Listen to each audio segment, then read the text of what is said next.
पुराने किले की घड़ी में रात के 12 बजते ही कुछ अजीब होने लगता था। लोग कहते थे कि यहां जो भी अकेला जाता है वह लौट कर नहीं आता।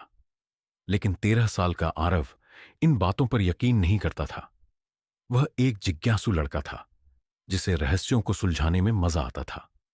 एक दिन जब उसके दोस्तों ने उसे चुनौती दी कि वह किले के अंदर जाकर सबूत लेकर आए, तो वह तुरंत तैयार हो गया। आरव टॉर्च और एक छोटी सी नोटबुक लेकर पुराने किले में पहुंचा। जैसे ही उसने किले का टूटा हुआ लोहे का गेट खोला, एक ठंडी हवा का झोंका आया। अंदर हर चीज पर धूल की मोटी परत जमी थी और दीवारों पर पुरानी तस्वीरें धुंधली हो चुकी थीं। हवा में अजीब सी गंध थी, जैसे बहुत पुराने लकड़ी के सामान की।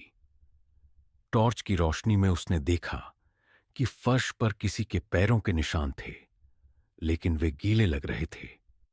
जबकि बाहर बारिश हुए कई दिन हो चुके थे। आरव के दिल की धड़कन तेज हो गई, लेकिन उसने हिम्मत नहीं हारी। वह धीरे धीरे अंदर बढ़ने लगा। तभी उसे ऊपर से किसी के पैरों की आहट सुनाई दी। उसने टॉर्च ऊपर घुमाई, लेकिन वहां कुछ नहीं था।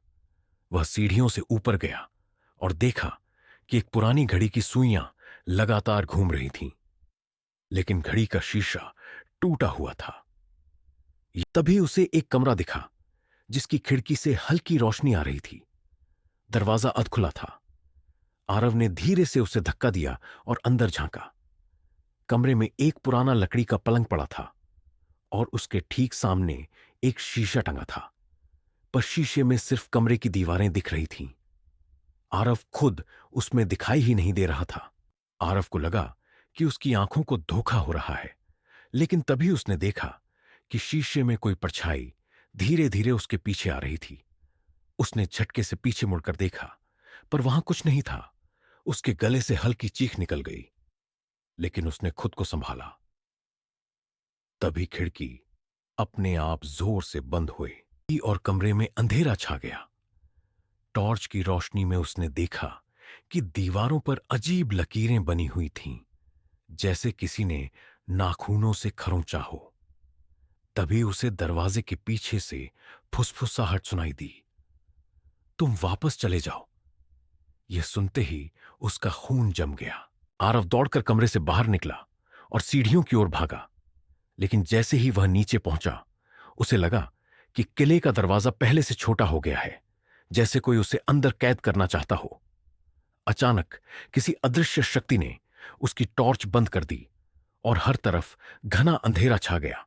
वह घबराकर दरवाजे की ओर लपका, लेकिन दरवाजा बंद हो चुका था। अब उसे समझ नहीं आ रहा था कि क्या करे। तभी उसकी दादी की बात याद आई। बुरी शक्तियों से बचने का एक ही उपाय है, बागेश्वर बालाजी का स्मरण करो। वो हनुमान जी हैं। घोर अंधेरे में आरव ने कांपती आवाज में कहा, ओम बागेश्वराय नमः, ओम बागेश्वराय नमः। अचानक पूरे किले में तेज रोशनी फैल गई। हवा में गूंज उठी और एक अदृश्य शक्ति ने आरव को पीछे धकेल दिया। अगले ही पल दरवाजा अपने आप खुल गया और आरव अंधेरे से बाहर निकल आया। बाहर आते ही उसने मुड़कर किले को देखा, लेकिन अब वहां कुछ भी नहीं था। किला जैसे आरव उलझन में था। वह सच में किले के अंदर गया था या यह सिर्फ एक सपना था? लेकिन जब उसने अपनी जेब में हाथ डाला, तो वहां से वही पुराना घड़ी का शीशा निकला, जिसमें उसका अक्स नहीं दिखता था। वह समझ गया कि बुरी शक्तियां अब भी कहीं ना कहीं मौजूद थीं, लेकिन बागेश्वर बालाजी की कृपा से वह सुरक्षित था। उस दिन के बाद उसने संकल्प लिया कि वह हर रोज बागेश्वर नमः का जाप करेगा, ताकि कोई भी बुरी शक्ति उसे नुकसान न पहुंचा सके। जो कोई भी बागेश्वर बालाजी हनुमान जी का नाम लेता है, वह हर भय से मुक्त हो जाता है। जय श्री राम।